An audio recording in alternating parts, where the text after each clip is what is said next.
Hi everybody and welcome back to the channel today. So, I thought I'd speak about Tommy Robinson's march at the weekend. Okay, now I never went there. Never been on a demonstration in my life, to be honest. But I do know people that went there. And what annoyed me was that Keir Starmer basically came out and said, we're not going to give our flag up for the far right. Now, my problem with this is Tommy Robinson far right? And are all the people that went on that march far right? Now, what you've got to take into account, there's a roughly 110,000 to 150,000 people that went on that march. Okay.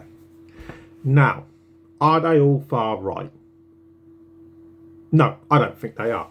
I don't even think Tommy Robinson's far right, to be honest. He doesn't dispute that he once became a member for the BNP for a year, not really realising what they were about. That was his words. But I don't actually think he is far right. I think he's like a lot of people in this country who are sick and tired with the way the country's been run, the things that have been allowed to go on, the way that certain people get away with being able to do things in the past and even currently because the establishment are too scared of being called racist and everything. Can work the other way against white people as well, to be honest, some of the time. And that's why you're in the position now that we're in currently, which pushes the agenda for the likes of Tommy Robinson. Because I personally think the reason he's doing it is of an honest and pure reasoning, and I can't disagree with it too much. Some things that he says and does, I will disagree with, but on the generally, I don't.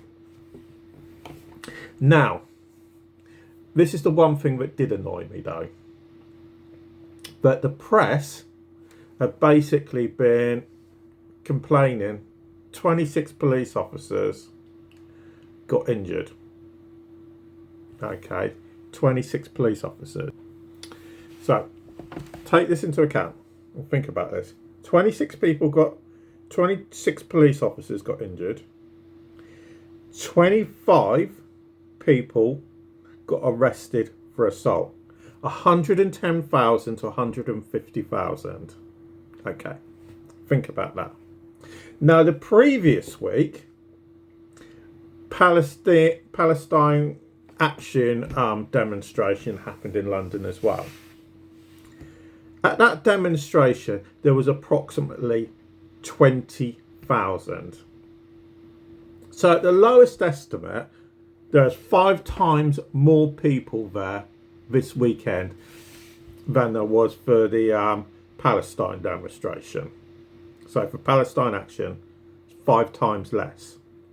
And get this, right? There was over 800 people arrested. 25 for Tommy.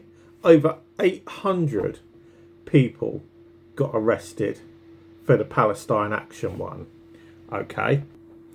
And for that 800, 17 of them were for assault. Okay. So, the reality is, Palestine Action's a lot worse. If you take, for instance, the numbers that are going, okay, Palestine Action, by just looking at the numbers, is a lot worse because you've got a fifth of the number of people actually going. Right? And I'm not even going to work out the maths for how many times more people get arrested on a Palestine Action demonstration at the end of the day. So the reality is, are the Tommy Robinson demonstrations or marches really such a big issue? You know, if you're going to get a mass amount of people, you're always going to get a few troublemakers. That's just the reality of it.